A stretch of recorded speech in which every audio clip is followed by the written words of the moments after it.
The Ministry of Defence and Veterans Affairs is a ministry responsible for national defence and security of Uganda. Its mandate is to strengthen and build strategic security capacity to address both internal and external threats. In the Finance Budget 2022-2023, the defence sector was allocated Uganda shillings 3.9 trillion to boost peace, security and stability, to enhance the enforcement of the rule of law to remain the key among government priorities.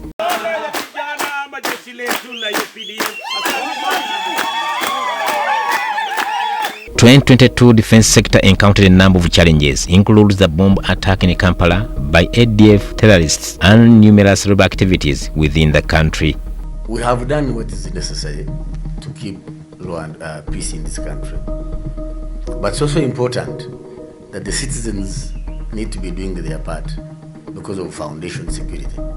Because foundation security is done by the citizens and the civil police.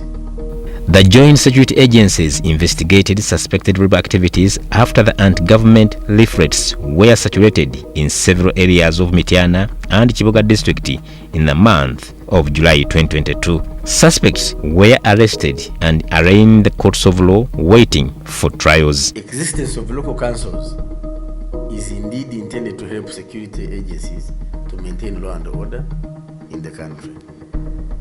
So maybe we need to cross-check the level of appreciation by the local councils of their responsibility in their areas. The Ministry of Defence flagged off the 41st Tarehe Sita anniversary celebrations in Mbale by UPDF. Tarehe Sita 2022. This year's theme, retracing the people's struggle for peace and security for a modern Uganda.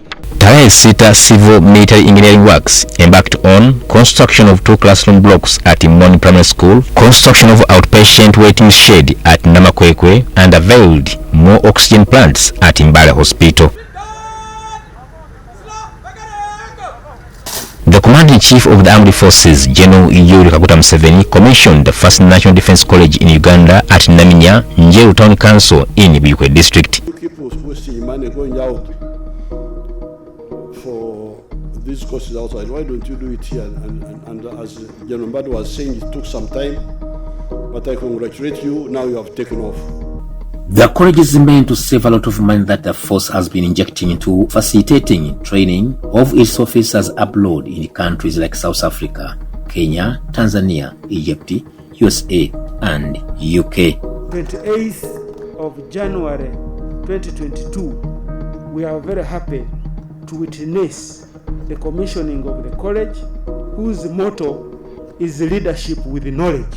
The defense sector also facilitated hosting of 12th East African Community Armed Forces Command Field Training Exercise, Ushirikiano Imara.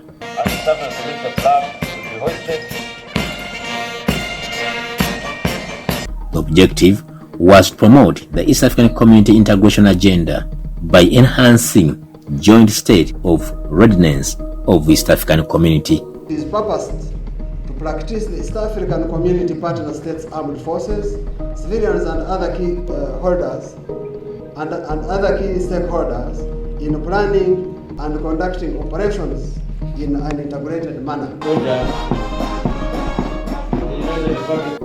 UPDF Chief for CIMIC, Brigadier General Emmanuel Rashande, led the UPDF contingent to Zanzibar and Tanzania to participate in the 4th East African Community Armed Forces CIMIC activities. General Yoweri Kaguta Museveni, the Commander-in-Chief of the Armed Forces, promoted Lieutenant General Muhoozi Kainerugaba to full general. He subsequently also promoted Operation Suja Commander Major General Muhanga Kayanja to Lieutenant General and appointed him as the new commander of land forces. He was replaced by Major General Dick Olum.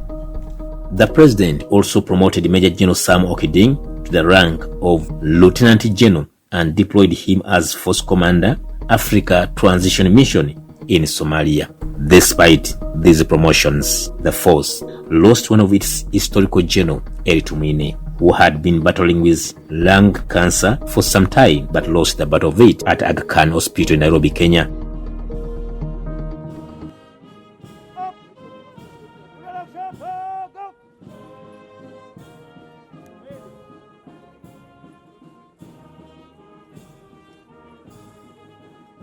The Bushiwo hero was the longest serving chairman of the UPDF General Court Martial, permanent member to the Army Council High Command, and UPDF representative in Parliament. He was expected to retire with the other 48 generals of the UPDF who were retired at a ceremony held at State House Entebbe. I thank God for this day, for enabling us to travel this road together. Among the notable ones was RO 0031 General David Sejusa, former coordinator of intelligence services, Lieutenant General Andrew Guti, formerly chairman of the General Court Martial, and Lieutenant General Mugume John, among others. In another development on the defense sector performance review, President Museveni commissioned 102 Special Forces Command Officers housing units at Lunyo in Entebbe municipality. Along the way, we said no, the time has come to start doing something about the accommodation. We have been handling food, clothes, and weapons for soldiers. We are now handling a little bit of salaries, but also let's handle the issue of accommodation. As part of enhancing UPDF security and defense cooperation with other foreign states, the Minister of Defense, Vincent Yamulange Kisempijja, signed a memorandum of understanding with the National Forensic Science University of Gujarati, India. In the attempt to respond to the future external and internal security threats of the country, the defense sector undertook a comprehensive program to recruit Ugandans into the National Army. The recruitment exercise attracted composed and patriotic Ugandans ready to serve in regional and specialized units. On the external front line, Uganda and DR Congo extended the joint military operation with the Democratic Republic of Congo to hunt down the Allied Democratic Forces, ADF. Under the agreement codenamed Operation Suja, UPDF and FRDC deployed a joint force in areas controlled by the ADF and share intelligence. In a nutshell, boosting the defense budget would be the bedrock of socio-economic transformation of Uganda. Haruna Mutesasira, UBC.